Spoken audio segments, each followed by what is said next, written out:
しけらたちを愛し育てた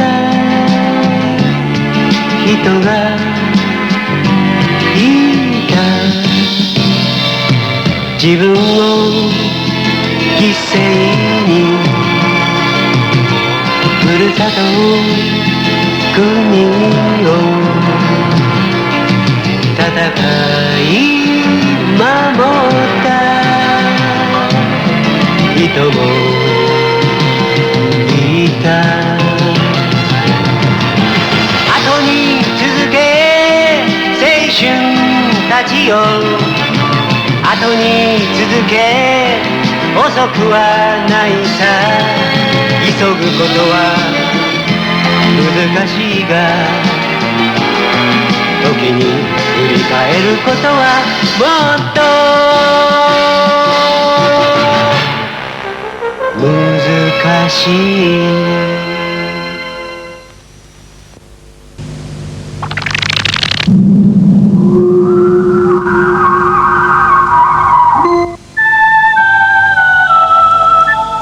J.N. Henry Faber bunundan 165 yıl burun Fransa'nın bir namrat yezisi dünyaya kelgan. Yezida Faber bala vaqtidan tortib nayt yaxshi ko'radigan kichik bir daryo bor edi. U o'zining Hasharatlar degan kitobida bu daryoni mundaq deb madiylagan. Men keyin nurg'un daryo dengizlarni ko'rdim. Lekin mening o'ylashimcha, dunyoda bu daryodan go'zal daryo hech nada bo'lmasa kerak. Faber namrat oilada dunyoga kelgan. Shu sababdan dadasi uni yiroq joydagi bovisiga boqilib berib etgan. Halbuki o'smir Faber hech qanday xayrlik his qilmadi. Bu nima uchun?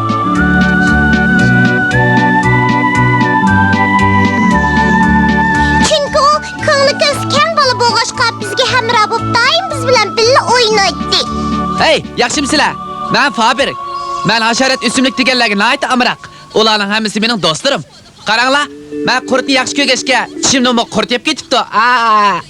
O? Mening yo'limni to'simang. Men o yoqqa boraman. Neri turing? Xapama. Meni kechir. Yemak yeyapman ekansan-da. Uying nada? Xayr, xo'sh.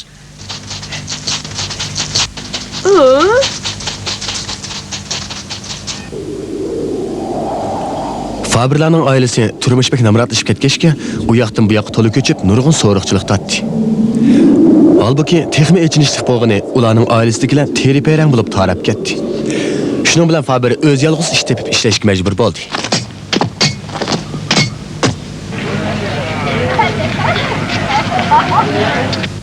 Namratquni hejib epkalashtirib yetibdi. Bu chaqqa bizni unutib ketganda qachon? Ammo Faberning qalbi qilcha o'zgarmagan edi. U hozirmi hasharatga nayt amroqdi. Kitobni suyib o'qiydi, uzmay o'rganish qiladi. Shundan keyin u shahardagi bir sifandoshiga imtihon berdi va imtihondan birinchi bo'lib o'tdi.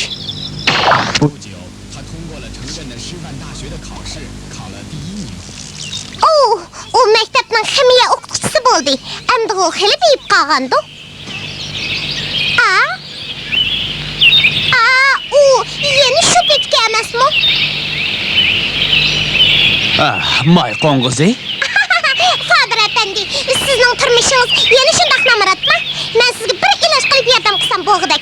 May qo'ng'izi naytibay, shundoq deyishga bo'ladi. Qandoq dedim? Sen shu bit turibsan-ku,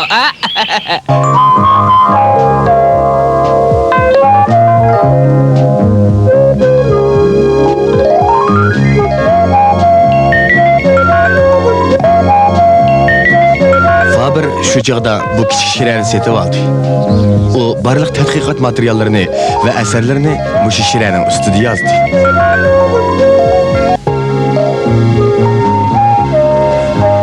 Faber turayotgan bu dashi ajoyib mazali joyga silingan edi. Faber bu yerda ishlayotgan mezgilida nurg'un qurt qo'ng'iz va o'simliklarni o'ziga hamroh qilib olgan edi.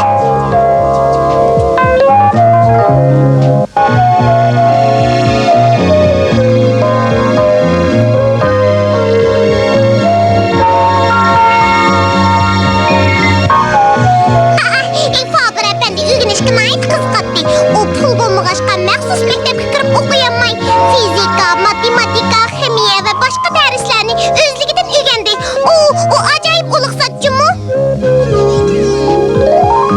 allaqachon bir kitob qurtig'i deyman. Voy, bu efendi kurtqa ilinib qaptı-ku. Qaranglar, u bizning qatorimizga qo'shildigan bo'pti. Russindoq. Shu ishlardan keyin Faber o'rta maktabga o'qituvchi bo'lish maqsadida boshqa maktabga o'tgandi. U Korsika orolidagi bir joy edi. Korsika oroli hammiyada gulchechaklar echilgan go'zal orol bo'lib, Faber maktabda fizika darsi o'tgach, doim sirtlarga chiqib aylanib keladi. Bir kuni Dashoning o'simlik ilmini tadqiq qiladigan mashhur professor Faberni ziyorat qilib keldi. Ular o'simlik va hasharotlarni birlikda kuzatdi hamda nihoyat tezda chiqishib ketdi. Faber efendi, mening siz matematika va fizikani tadqiq qilgandan ko'ra, hasharot ilmini tadqiq qilsangiz bo'g'adak. Qisqasi siz hasharotga bak havas qilayotgansiz. Hasharotga havas qilgansiz? Faber professorning da'vatqanlari dal o'zining mengishga tegishli yo'li ekanligini shundan keyin bildi.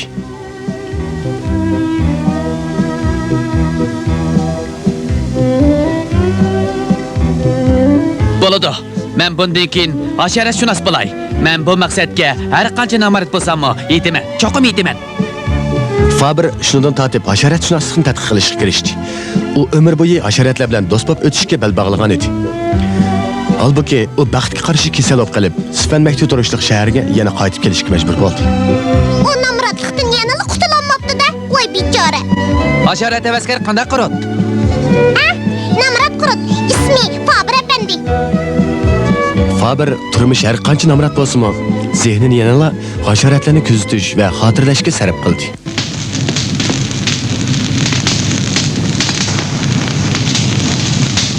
Mening qalbimda g'oyat zo'r o'tlar o'ldayotidir.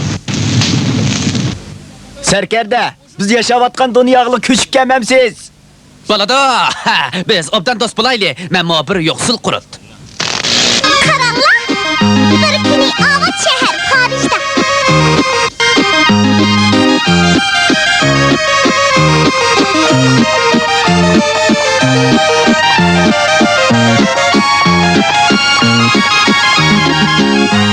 Faber efendini aynı vaqtda yoqtirib qolgan bir vazir Parijga chaqirdi. Onunğa Fransiyaliklarning eng oliy sharaf medalini taqdim qilgan edi. Shu chaqda yana bir qism munavvar olimlar bilan billa Napoleon ishning qabul qilishiga erishgan. Qaltis odamkan-da bu. O nima odam, o nima degan paskada? Namratlik deydigan eliq yangi ilmni tadqiq qilgan odam shu deyman. Shunday ilm bo'lamda. Oy efendim, buningdan boshqa o'taraq bir kiyimingiz yo'qmi? Boshqalar sizga qarab hayron qilyapti. Mening yaxshiroq kiyimim shu. Shundaqmi? Qarang, meni qishim turgan bu odamlarning turqiga bular nimaga o'xshaydi? Durust, bular parazit qurtlarga o'xshaydi.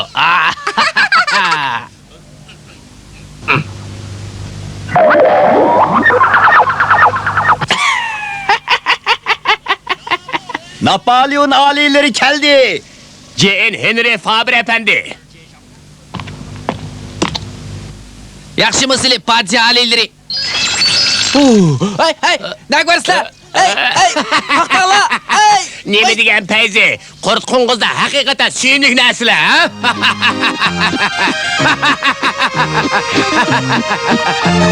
ularning Parijni ko'gizib o'xshaydi. Bu efendim hakikaten yaxshi gap. Afsuski, sharaf medali Faberni namratlikdan qutqizib qololmadi. U pul tepib turmushni qamdash uchun kitob yozishga kirishdi. Ammo bu chaqda Faber 50 yoshdan olib ketgan edi.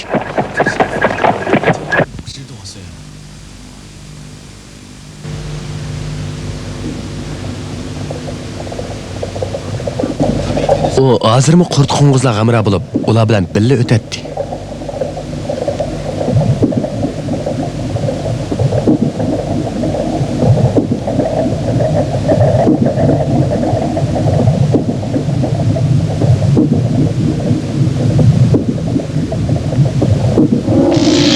Sizlar bilamsizlar, Faber efendi o'zi bir umr kuzatgan hasharotlarning yashash ahvoli to'g'riliq Hasharotlar nomli bir kitob yozib, uni jamiyatga taqdim qildi.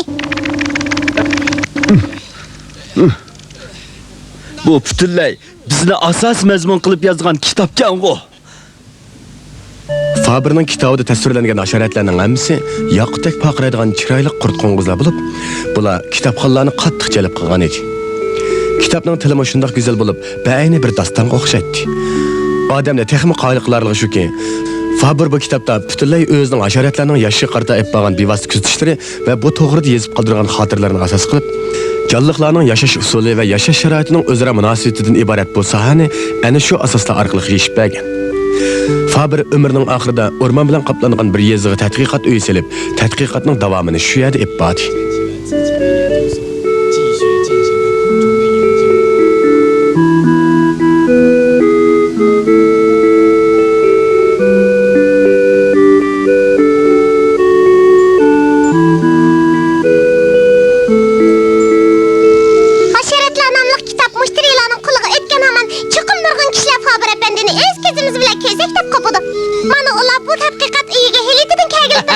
Qaraganda men namarat bo'lgan bilan, bak e'tibor qurt o'xshamamdi men.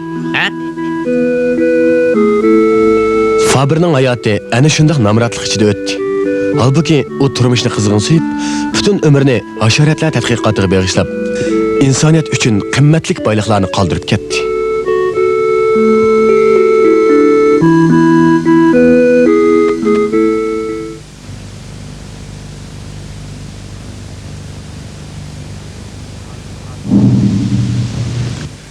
Meiji'nin 23-yili. Bu Yaponiyaning Shimane noyasining Magoi degan yeri bo'lib, bu yer qadimiy yodgorlik va mashhur cho'chaklar bilan tanliq. Ey, pomedi! Neymiş bo'ldi? Çetellik geldi, çetellik! Çetellik? Çetellik qanday oldu ekan? Ularning deyishdi çetelliklarning ko'z ko'k bulamış. Oo, Jurunglar çetellikni ko'rib kelaylik. Ular bek tüklük bulamış. Ham go'shnimi yalmab yutdi deydi. Bizim yep yurmayli yana. Çetirunglar.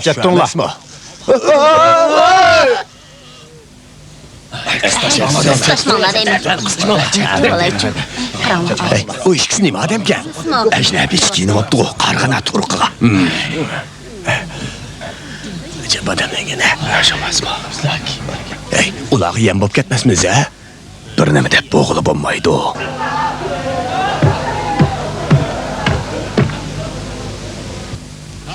Coming, please.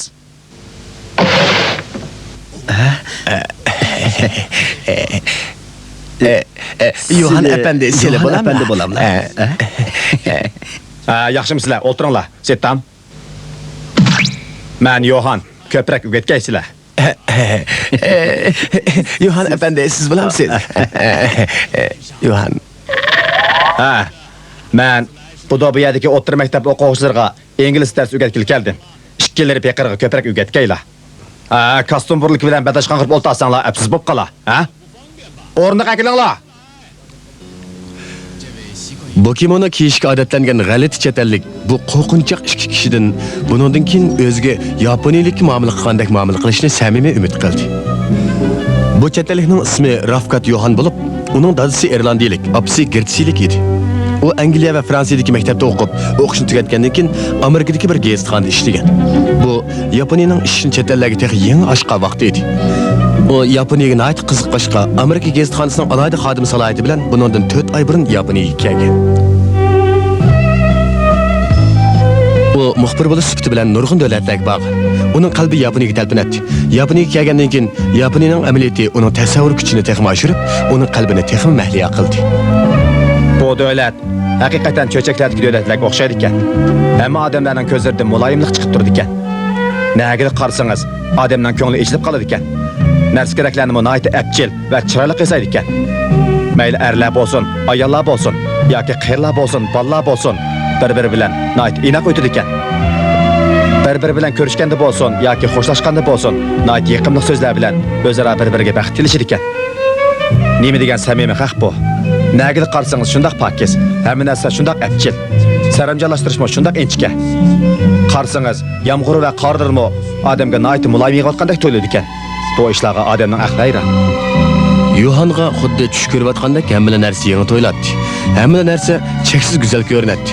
U atrofidagi hamma narsaga xuddi kichik boladek hayronlik bilan qaraydi va hamma yana takshi ko'rib chiqadi. Shundan keyin u bu davlatda mangu turib qolish xayoliga keldi.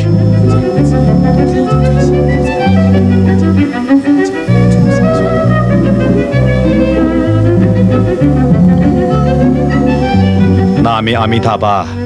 Bu acayip çoğun devletkenci mi? Yuqorqi sabablar tufaylidan Yohan Magoidagi bu kichik bozorga keldi. Mening sizlar bilan bak do'st bo'g'im bor. Yohan Magoidagi tarixiy an'anaga boy bu bozorni bir ko'ribli yoqtirib qoldi. U maktabda dars bo'lsin yoki bo'lmasin, bir oz vaqt chiqsina, ko'chalarni aylanib keladi.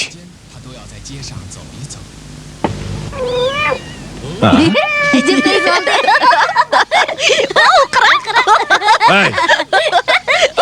Unda qilsanglar qanday bo'ladi? Unda qilmanglar. Müşteklanglar. Acaba aşırı yutadigan odam ekan. Qo'rqma jonivor. Qo'rqma.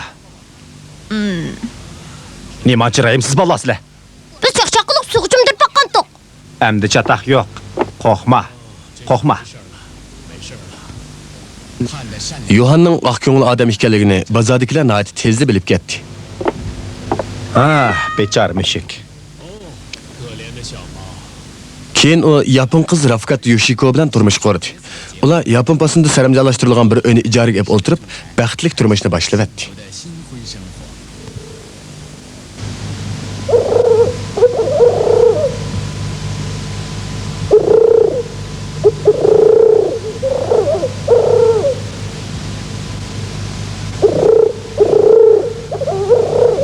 O kaptanlarni ko'rdingizmi? Men sizga kaptanning sarishini dorab beray. O'xshadimi? Mundaq to'raysiz.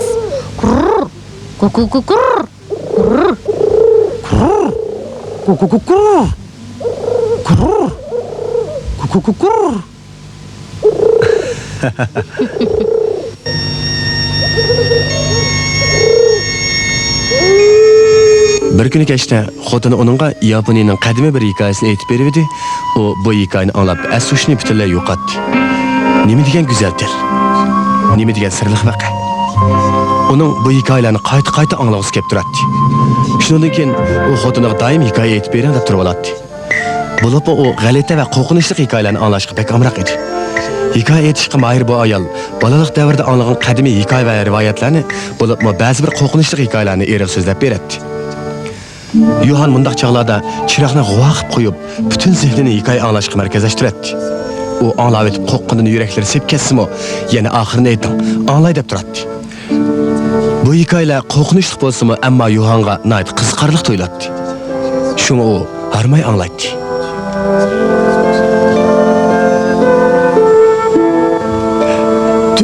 Düşman. Men intiqomimni jazman olaman. Men qo'rqib ketdim. Bugun havo nima degan yaxshi, chiqib aylanib kirmamsiz. Chiqib ketibdi-ku. Xayrli sahar apandilar.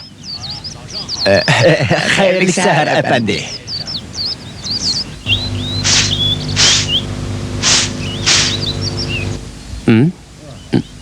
Xayrli sahar apandi. Xayrli sahar.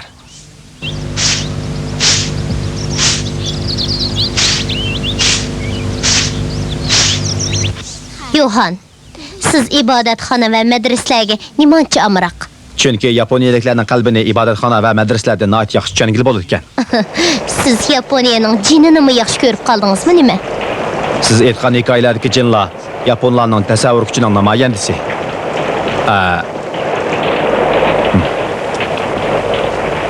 Bugun akşam nima hikoya aytib berasiz? Bugun akşam qo'li kesilgan shayx degan hikoyani aytib beraman. Bu hikoya mal kitobdami bor? Kitobni o'qisangiz yaxshi emas. O'zingizning tiliga aylantirib so'zlab bersangiz, nihoyat jalloq bo'ladi ekan.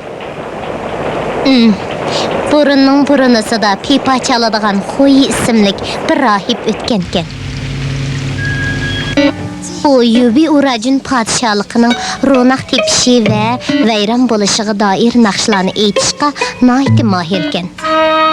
Yoz kunlarining bir oqshimi Xuyi bilan shayx bir ibodatxonaning oldiga kelib, pipa chalib o'ltirsa, to'satdan bir notanish polvon kelib, qattiq vaqiribdi.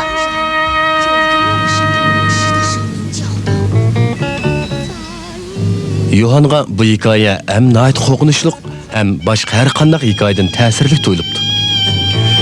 Shundaqla hikoyada deyilayotgan bu ajoyib dunyo uni o'ziga butunlay jalb qilyapti. Shuni u bu hikoyani qo'rqinchli bo'lsa-mu oxirigacha anglabdi. Shundan keyin u xotini aytib bergan hikoyalarning hammasini xotirlab olib, uni o'ziga xos go'zal til orqali qisqa hikoya qilib yozib chiqqan. Keyin uning ingliz tilidagi hikoyalar to'plami G'alati hikoyalar nashrdan chiqqan. Hamda bu kitob Angliya va Amerikada eng bozor ishchi kitoblardan bo'lib qolgan. Kitobda yaponlarning ajoyib tasavvur iqtidori butun dunyoga tanishtirilgan. Shuning bilan Yohanmo yaponiyalik bo'lishga bel bog'lab, Yaponiya tavalligiga o'tgan. Ha, ismimni Bayun deyapti. Bo'ptilar. Shochan Bayun bo'lsin.